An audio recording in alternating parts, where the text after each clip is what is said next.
Hello and welcome back to the world of the spirit consciousness. This is the continuation of the book study session, The Etheric Double by Arthur Powell. We are currently discussing Module 8, which deals with an application, the magnetization of objects covered in Chapter 23.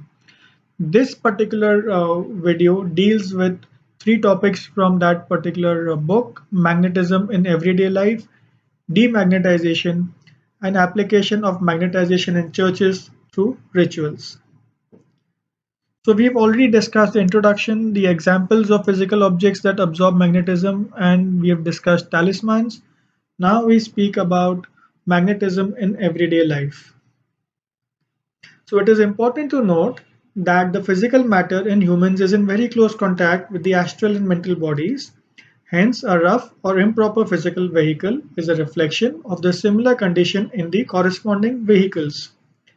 That's why it is important for an occultist to maintain physical, magnetic, and etheric cleanliness.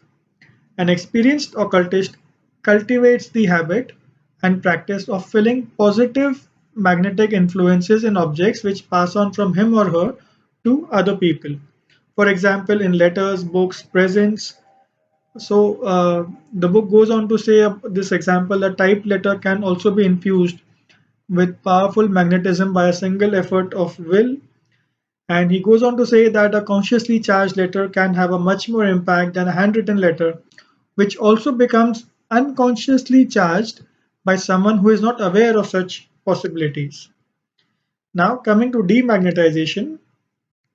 So, a trained occultist can also remove the magnetism from objects by a single wave of hand coupled with a strong thought.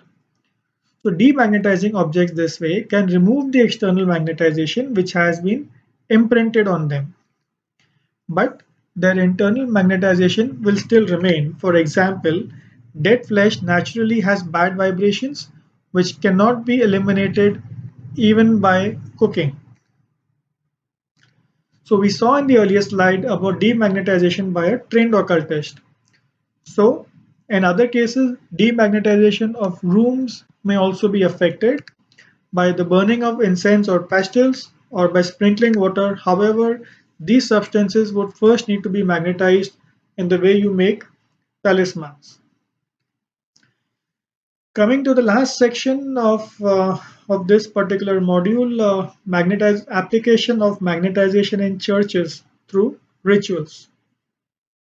So this has been subdivided into various subtopics: use of holy water, baptism and consecration in Christian church, baptism in liberal Catholic church, ordination ceremony, and other notables.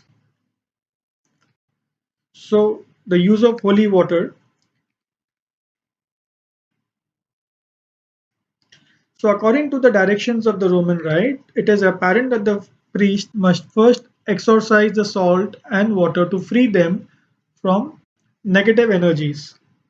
Salt mixed with water makes a very potent cleansing substance. Salt consists of the fiery element chlorine. Fire is known as the great consumer. Water is known as the great solvent. Together, it's a very potent mix. Then proceed to make a sign of the cross, then blessing the elements, that is to transfer his own magnetism into salt and water. His will driven to drive away all the evil thoughts and feelings. So coming to baptism and consecration in the Christian church. So several ceremonies in the Christian church are based on exactly similar concepts. For example, baptism, the water is blessed and the sign of cross is made over it.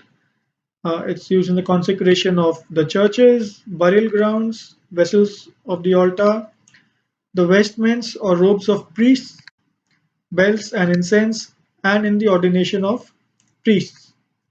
The consecration of bishops is one more such example.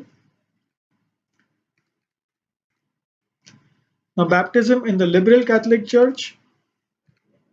So, in the liberal Catholic Church, during baptism, the priest makes the sign of the cross over the forehead, throat, heart, and solar plexus of the child.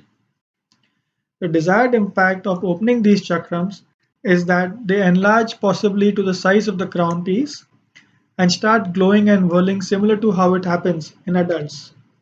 Also, as soon as the magnetized water touches the forehead of the child, the etheric matter begins vibrating vigorously.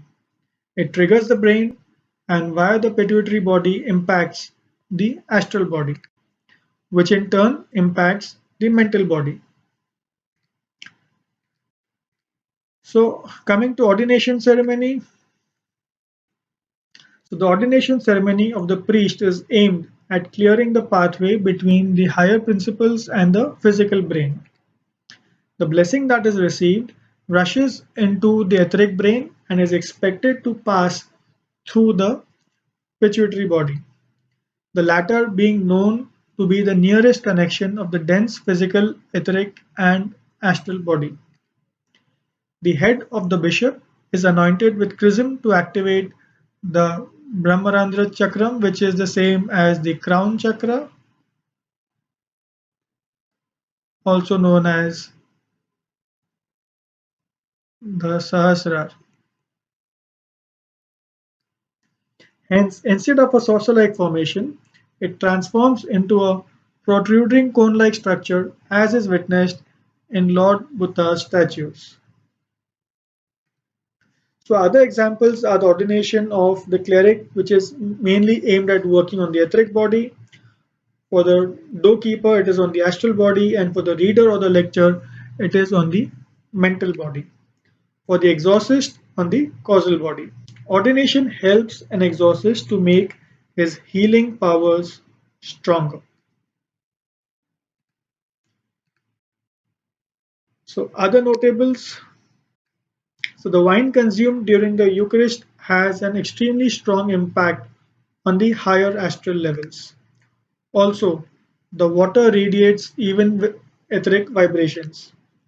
Apparently, according to an old custom, all the chakrams of a dying person were sealed.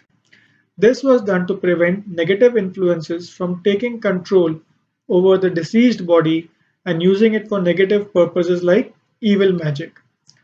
So there is a possibility of curing nervous diseases by anointing the area with consecrated or blessed oil. Etheric diseases can be healed by the process of unction. So the consecrated jewels in the knob of a bishop's crozier emit etheric energy which is external and powerful. The power of such radiations is so much that it can even heal physical ailments by simply a touch.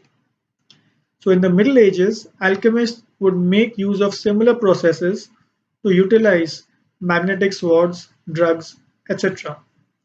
The thysis was a prominent medium of magnetization which would be placed against the spinal cord of a person, thus transferring to them some of the magnetism of the thysis. So that brings us to the end of the eighth module dealing with magnetization. The next and the last module in this entire book study session is on etheric faculties. I look forward to seeing you there. Thank you.